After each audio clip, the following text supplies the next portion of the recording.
የኦሮሞን ህዝብ ማን ሀገር ቀምቶት ነው የሀገር ባለቤትነት ጥያቄ? የኦሮሞ ህዝብ ማን ሀገር ቀምቶት? በትርክቶቻችን ውስጥ ነው እሱ የተፈጠረው። በነገራችን ላይ በትርክቶቻችን ውስጥ የኦሮሞ ጀግኖችን፣ የኦሮሞ ባህልን፣ የኦሮሞ ቋንቋን፣ የኦሮሞን በዚች ሀገር አገር ግንባታ የዋለውን ውለታ በተገቢው ልክ ያለ ማካተት ችግር አለብን ነበረብን። ይሄ የኦሮሞን ብቻ አይደለም፣ ሌሎች ኢትዮጵያን ህዝቦችም እንደዚሁ ነው። የሀገር ባለቤትነት ማለት እኮ ሌላ ነገር የለውም። መሬት ባለቤትነትማ 1967 መሬት ሲታወጅ በቃ አልቋል እኮ። ያኔ መሬት ላራሹ ሲባል አራሹ ሆነ ሁሉ መሬት ደርሶታል። አገር የምትለው ግን አንተ ያንተን እምርቶች፣ ያንተን ባህል፣ ያንተን ትርክት፣ ያንተን አፈታሪኮች፣ ያንተን ሴቶች እዛ ውስጥ ተካተው ስታገኛቸው ቅድም ያልከው ነው። የኛ የትርክትና የታሪክ ወይም የሀገር መንግስት የትርክት ጉዳይ በአቅጣጫ ሰሜን፣ በመደብ የላይኛው መደብ፣ በሃይማኖት ክርስትናን መሰረት አድርጎ ነው የሚጓዘው። በዚህ ምክንያት ይሄ ያገለላቸው አካላት አሉ። የአካታችነት ጥያቄ የአካታችነት ጥያቄ ነው የሀገር ባለቤትነት ጥያቄ። በነገራችን ላይ መቲ እንደው ስለገረመኝ ነው። አይተሹ ከሆነ ዋናው የዳንኤል እንግዲህ መነሻው የተነሳው የኦሮሞ ህዝብ ጥያቄ የኢትዮጵያ ነገስታት የኦሮሞን ታሪክ ባለመካተታቸው የተነሳ ተቆጭቶ ነው የኦሮሞ ህዝብ ጥያቄ ይሄ ነው እያለ ነው። የኦሮሞ ታሪክ በኢትዮጵያ ውስጥ አላካተቱም የቀድሞ ነገስታት እያለ ከየትኛው ጀምሮ ማንን እንደሆነ አልጠቀሰለትም። ራሱ ተናግሮ በአገር ግንባታ ሆነ በኪነ ጥበብ ሆነ በተለያየ ነገር ሁሉ ማን ነው ያልተካተተው? በዚህ በኩል የኢትዮጵያ ነገስታት ወይም ኢትዮጵያ የምትባለው ሀገር በሁላችንም ማለት ነው የምትመሰገነች የምትወቀስ ነች የሚለው ነው። ዳንኤል ይሄን ሲል ዛሬ ወደ ክርስትናው አደላ ብሎ ለሙስሊም ተቆርቋሪ ሲመስል የዛሬ 10 ዓመት እድሜ ለዩቲዩብ ይዘውበታል ሙስሊሞቹ። ምን ሲሰብክ ምን እንደነበረ ራሱ ሲሰብክ የተናገረው ዛሬ ተገልብጦ በዚህ መናገሩ ያ ትክክል ነው እያልኩ አይደለም ስለ ሙስሊሞች የተናገረው። ዛሬ ይሄ መሆኑ ነው የገረመኝ። ክርስትና መንቀፉ ማለት ነው። የትኞቹ ነገስታት እንዴት አድርገው አገደሉት አልተረከም። ተመልከቱ። ከጥንቱ እስካሁን የኦሮሞ ጦረኞችና አገራኞች ያልተካፈሉበት ኢትዮጵያ ታሪክ የትኛው ክፍለ ዘመን ነው? የማን ነው? እስከ ምኒልክ ድረስ እንደው ከፈለገ ከዛ ጀምሮ የሚያምጣው እስኪ በተጨባጭ አስረዳለሁ። ደግሞስ የኦሮሞ ህዝብ ጥያቄ አሁን እውነት እናውራ ካለ የኢትዮጵያ ነገስታት ስላካተቱ ነው የሚለው ከሌላው የኢትዮጵያ ህዝብ ጥያቄ የኦሮሞ ህዝብ ጥያቄ ምንድን ነው የተለየው? ልብ በይ። ይሄን ስልሽ የኦሮሞ ፖለቲከኞች እያልኩሽ ነው፣ ጽንፈኞቹንና አክራሪዎቹን እያልኩሽ አይደለም። እነሱም ራሱ አካቱን አይደለም። የእነሱ እንኳን ቢሆን እነሱም እንገንጠል ኢትዮጵያ ብትኔ ነው የሚሉት። እነሱ እንኳን ቢሆኑ ፖለቲከኞቹ በተገቢው መንገድ በታሪኳ ውክልና አላገኘንም፣ ኢትዮጵያን እንደዚህ ንግባ የለም። እንደዛ የሚሉት ምን ሲሆን ነው? ሁሌ ፖለቲከኞች፣ ብሔረተኞችና ተገንጣዮች ኢትዮጵያ ቁማራቸው ነች። ተመልከቺ፣ ቲፒኤልኤፍም ላይ ተመልከቺ፣ የኦህዴድ እና ምናምኖችም ላይ ተመልከቺ፣ ብሔረተኞች ላይ እነሱ ስልጣን ሲይዙ የኢትዮጵያ ቀዳሚ ናቸው። እነሱ ስልጣን ሲያጡ ኢትዮጵያ ገደል ትግባ እንገነጠላለን ሁለቱም ይሉት። በጣም ባገኝም ኢትዮጵያ አገሬ ነች ብሎ የሚቆየው ህዝብ ማን እንደሆነ ሁላችንም እናውቀዋለን። ብዙሃኑ የኦሮሞ ህዝብ ከዛ ጋር ነው። የብሔር ጥያቄ፣ ያልተካተትኩም ጥያቄ፣ የተበደልኩ ጥያቄ የስልጣን ማግኛ ጥያቄ ነው።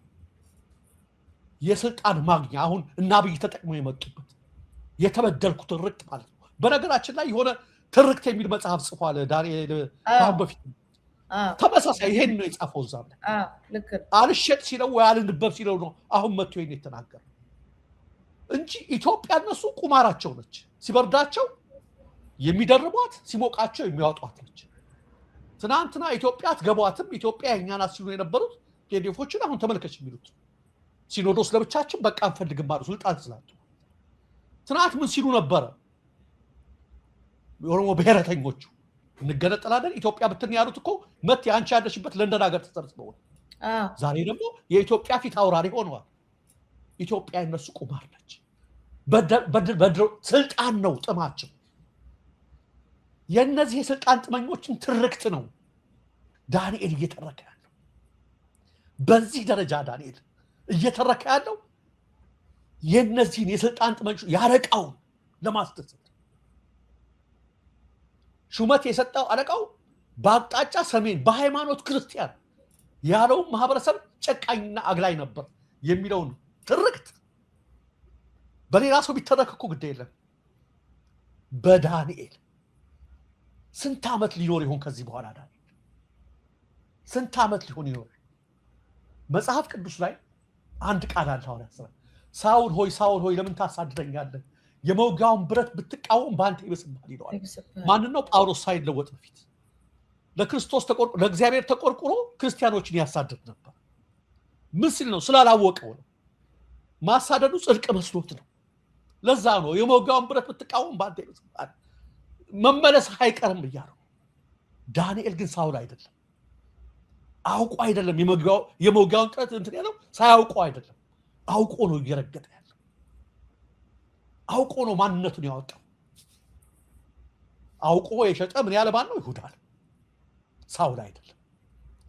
ያንን ነው ያደረገው። ምን ሊያደርግለት? ለየትኛው ዕድሜ በዚህ ደረጃ? በነገራችን ላይ እምነት መቀየር፣ ሃይማኖት መቀየር፣ ጌታ መሸጥ ማለት እኮ ይሄ እኮ ሌላ እኮ ነገር አይደለም። ህሊና ማለት ነው እግዚአብሔር ማለት። አንዳንዴ እኮ ህሊና እውነት ኢትዮጵያ ክርስትና አቅጣጫው በዚህ በኩል እያለ የኤክስትሪሚስቶችን ትርክት ይዘው ስልጣን ያገኙበት ነው።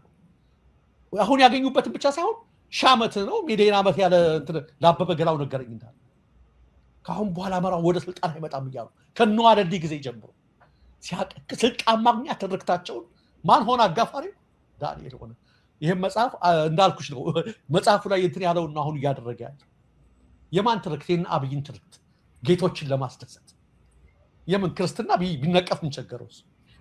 እዚህ ደረጃ ያደረሰው ነጠላውን አጣፍቶ በየመድረኩ እየሰበከ መስቀለኛ አድርጎ ብዙ ሳያወቀው ሁላችን የሚያወቅ ነው ምን ያለ ያ ሁሉ ጸጋ ነበር። ዛሬ እሱን ነው የሸጠው።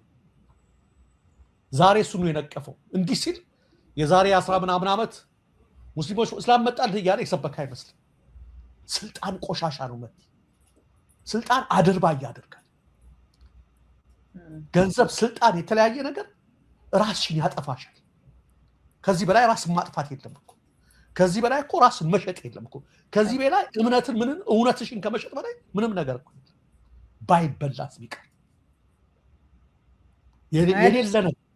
እና በጣም ነገር እንደዚህ አይነት አወዳደቅ በእውነት አያድርስ ነው። አሁን እሱ እንዳለው ቢሆን መጀመሪያ እውቅና ለመስጠት የሚፈልገው ይህንን የኦሮሞ ጥያቄ ያለው ምናምን ብሎ እውቅና ለመስጠት የሚፈልገው አሁን እኔ እናንተ ትላንትና በታሪክ አልተካተትኩም ያለው የኦሮሞ ማህበረሰብ ዛሬ መጥቶ ስልጣን ላይ ቁጭ አለ። ስልጣን ያዘ፣ ስልጣን ተሰጠው፣ መረጠው የኢትዮጵያ ሕዝብ እንደውም አስተዳድር ብሎ ሰጠው አይደለም ሲመጣ። ከዛስ ጥያቄው ተነሳ አልተነሳም ነው ጥያቄው። መካተትም ቢሆን በዚህ ጊዜ መጽሐፍ ይቻላል። ታሪክም እየቀየሩ ነው ያሉት። በዚህ ላይ ወንበሩ የነሱ ነው፣ ስልጣን ሁሉ የነሱ ነው። በሁሉም ትላልቅ ቦታዎች ላይ ከጀነራል እስከ ታች ድረስ ብታይ ብዙ ኦሮሞ ሰዎች ስልጣን ላይ አሉ። ታዲያ ለምንድን ነው ጦርነቱ አሁንም በኦሮሚያ ክልል ላይ እንትን የሚለው የሚቀጥለው? ለምንድን ነው? በቃ ጥያቄው ተመለሰ። የመካተት ከሆነ እንደውም ከመካተትም በላይ አስተዳዳሪ ሆነ ትልቁ ስልጣን ከያዝክ በኋላ ለምን ዝም ብለን በሰላም ታዲያ ለምን አልኖርም? ጥያቄው እሱ ቢሆን ማለት ነው። በጣም ማለት በዚህ ደረጃ ይሳሳታል ብዬ አልገመትኩም። በዚህ ደረጃ በአደባባይ ወጥተህ በብዙ መጽሐፍቶችን እኔም የሊትሬቸር ተማሪ ነኝ፣ ብዙ መጽሐፍቶች ላይ የምናውቃቸውን ታሪክ የሉም አልተጻፉም ብሎ መሸምጠጥ። አሁን አብይ አህመድ አብቹ የተባለበት ምክንያት እኮ አበሻ ጀብዱ ላይ ያለው የአብቹ ካራክተር እኮ እና ሐዲስ ዓለማየሁ የጻፉት እኮ በዛ ሁሉ ትግል ውስጥ የከፈለውን መስዋዕትነት የተጻፈበት እኮ ነው። ምን ማለት ነው? አልተጻፈም፣ አልተካተተም ምናምን። ቀጥታ መጥተው ኦርቶዶክስንና አማራን ማህበረሰብ ወይ ሰሜኑን ጠቅላላ ለመምታት በዚህ ደረጃ መዋሸት አያስፈልግም። የተጻፉ መጽሐፍቶች አሉ አቃጥለው ካልጨረሷቸው ይህን ለመሸፈን ማለት ነው። ከዛ ውጭ ግን ያው የኦሮሞ ማህበረሰብ እንደሌላው ማህበረሰብ የኢኮኖሚም ጥያቄ፣ የእኩልነት ጥያቄ፣ ሌላ ሁሉ ሲጠይቀው የነበረው ሊጠይቅ ይችላል። እሱ ኖርማል ነው። በየትኛውም ሂደት ላይ ኖርማል ነው። የጎደለብን መጠየቅ፣ እኩልነትን፣ የኢኮኖሚ እኩልነት የመሳሰሉት ነገር መጠየቅ አለበት፣ ትጠይቃለህ። ከዛ ውጭ ግን ጽንፈኞቹ ምን እንደሚፈልጉ እናውቃለን። አጀንዳውንስ ከየት ይዘውት እንደገቡ ከውጭ እናውቃለን አይደለ? ለምን እሱን ትርክት ለምን ተወው? እሱን ለምን ተወው? የተባለውን የአማራ ኦርቶዶክስ የኢትዮጵያ ምቷቸው የሚለውን ሰንደቅ ዓላማውን ቀጥቅጠው አፍርሰው የሚለውን ይህንን ሰሜን አውድመውና የራስን የሆነ ይሄ የኩሽ ታሪክ ነው ሴማቲክ ምናምን የሚባለውን አጥፋ የኩሽ ታሪክ ለምልም የሚለውን ነገር ስለምን ረሳው?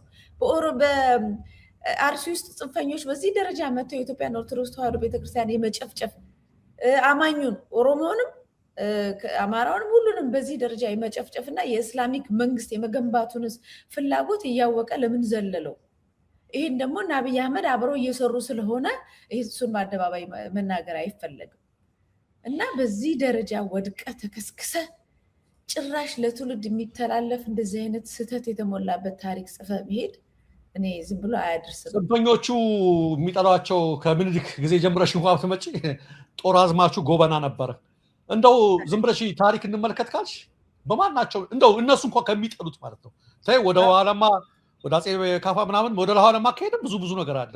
እንደው እንጥላው እንኳን ብለው እነሱ በክፋት ከሚያነሷቸው ከምኒልክ ዘመን ያለውን እንኳን ዲበት ታደርጊው ውሸት ነው ያለው።